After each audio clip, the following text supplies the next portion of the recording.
Hi guys! Welcome back to my channel, and for today pupunta tayo sa The Alley by Vikings.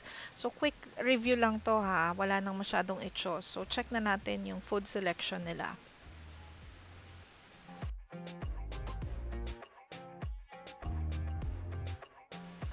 So sasabihin ko na kagad kung ano yung unang observation ko. Kasi yung setup pala nito is parang isang malaking food hall.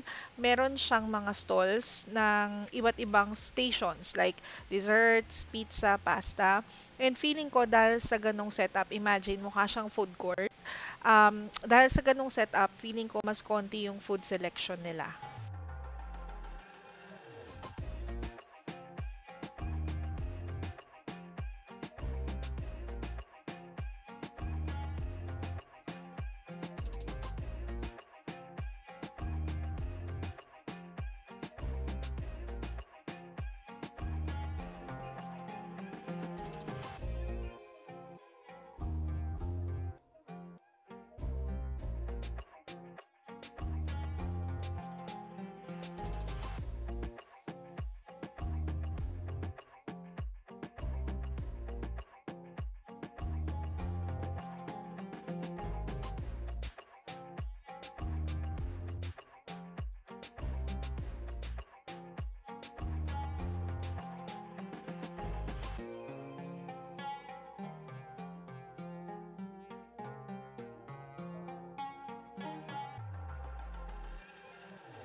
So, ito pala yung pangalan ng mga stalls. Hindi lang namin nakunan kaagad ng maaga pagdating namin kasabay nung mga food na available per stall kasi medyo na-excite na kumuha ng videos. Pero ayan yung pangalan ng mga stalls.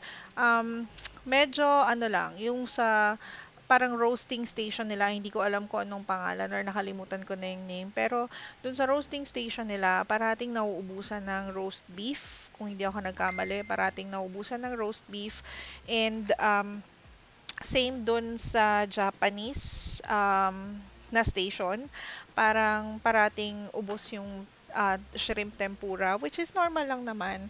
Kaya lang medyo mahaba talaga yung pila. Pero feeling ko, medyo kailangan lang nila mag-double time next time.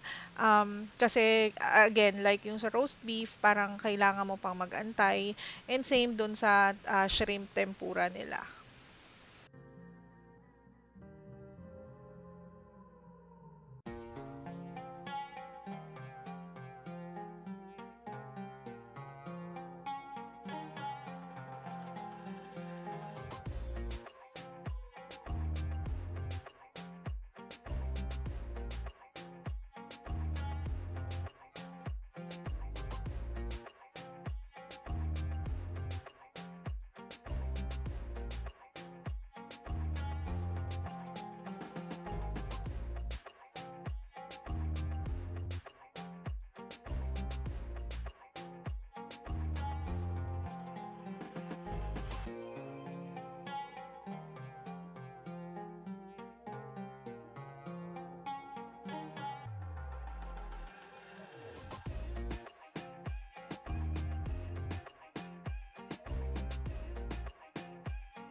Meron din silang Nord's Coffee Bar. So, kung medyo kailangan mo na mag-cleanse ng palate or naumay ka na sa mga kinain mo, okay din naman yung coffee nila and cakes.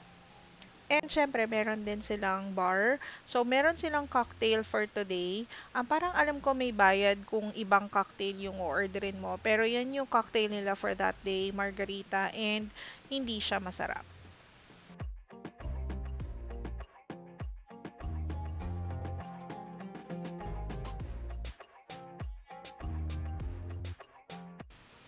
And syempre, umorder din ako ng fishball, pero mas masarap pa rin talaga yung fishball ni Manong.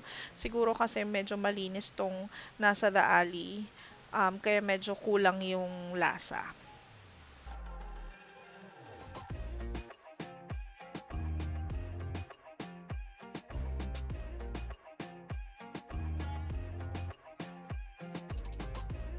So, ito na yung fishball, and ito rin yung roast beef.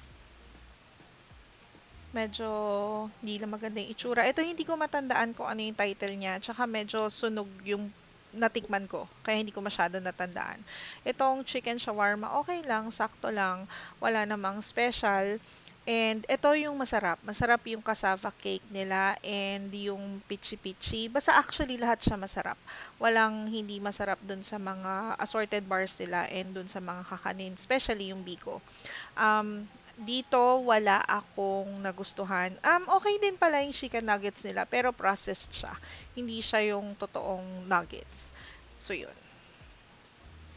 And again, yung roast beef, okay din naman siya, kaya lang kailangan mong pumila. Same sa tempura, sobrang tagal and sobrang haba ng pila.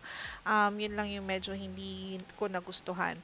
French fries, hindi ka naman magkakamali sa French fries, pero hindi pa rin siya ganun kasarap, hindi siya ganun ka-exceptional. Ito yung pizza na wala ring masarap sa kanila. Actually, nakalimutan ko na kung ano yung mga pangalan nila. And meron din silang fruits. Ayan, okay yung fruits nila. Pwede na. Well, actually, okay naman talaga siya. And ito, okay yung blueberry cheesecake nila and yung chocolate cake. Pareho siyang masarap. Hindi lang siya mukhang maganda kasi yun yung nung kinuha namin medyo last na slice na siya.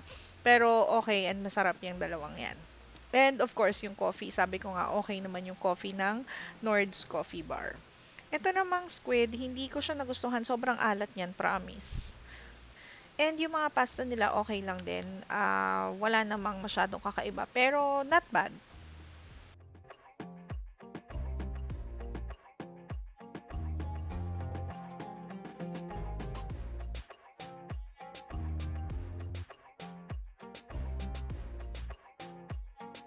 So, ito yung mismong The Alley. Ayan, literal na alley siya. And meron silang singers na kinuha, live band. So, okay din kasi kahit paano hindi yung ingay ng mga tao yung maririnig mo kasi meron ngang kumakanta and pwede ka ring mag-request ng mga songs na gusto mo. So, ayan na nga ang rates ng The Alley. Pero check nyo pa rin kasi baka may price changes. Meron din sila mga birthday and group promos. Ilalagay ko na lang sa description box below yung link mismo ng The Alley para ma-check nyo rin. So, ang question is, babalik pa ba ako ng The Alley? Siguro yes, but not anytime soon. Kasi nga, hindi ko lang siya masyadong na-enjoy kasi naontian ako dun sa food selection nila compared sa regular na Vikings. Although, same price din naman siya. But anyway, thank you so much for watching. Bye!